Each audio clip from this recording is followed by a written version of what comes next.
Doctor Farooq Abdullah ने सुंबल और अजमेर शरीफ मामले पर कहा कि आईन ने मुसलमानों समेत सभी को मसावी हुकूक दिए हैं। उन्होंने कहा कि मुल्क से नफरत खत्म होनी चाहिए। सरकारी मुलाजमीन की बरतरफी पर फारूक ने कहा कि हुकूमत इसको देख रही है।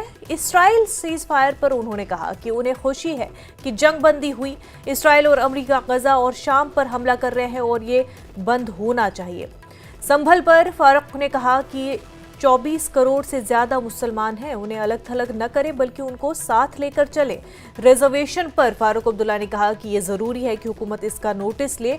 ओपन मेरिट वालों को तकलीफ नहीं होनी चाहिए। जितना मुझसे मांगा गया मैंने मांगा अल्लाह से कि रहम कर, इन मुश्किलों से हमें निजात दे, और जो इस पे लगे हुए हैं कि नफरतें बढ़ाई जाएं, अल्लाह उनके इन रास्तों को बंद कर।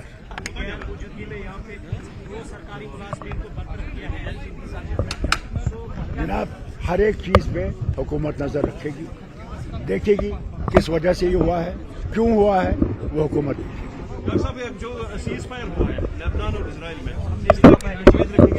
देखिए। ये एक अच्छा कदम है कि इजराइल और लेबनान में सीज फायर हुआ, मगर बहुत ज़रूरत है कि जो गाजा में आज भी हमले हो रहे हैं, जिसमें अमेरिका और इसराइल मिल के कर रहा है, शाम पे, ईरान पे, ये खतरनाक चीज़ है और इसके लिए भी इनको सीज फायर फौरन करना चाहिए। मैं हुकूमत हिंदुस्तान से कहूँगा इसको बंद करो। मुसलमान को समंदर में नहीं फेंक सकते। 24 करोड़ मुसलमानों को कहाँ फेंकेंगे?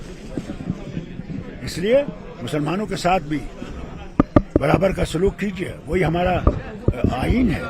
आईन में कोई फर्क नहीं है किसी मजहब में, किसी जबान में, सब बराबर हैं यहाँ। अगर आईन को ने तितर बितर किया फिर कहाँ हिंदुस्तान रहेगा?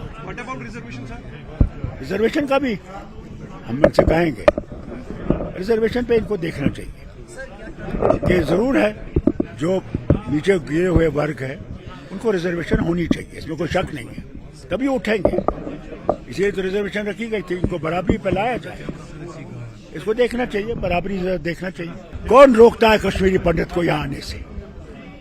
यहाँ जितनी भी जमातें हैं उन्होंने कहा इनको आइए, घर आइए, उनका फैसला है, आएंगे कब आएंगे ये उनका फैसला है, ये हमारा फैसला नहीं है।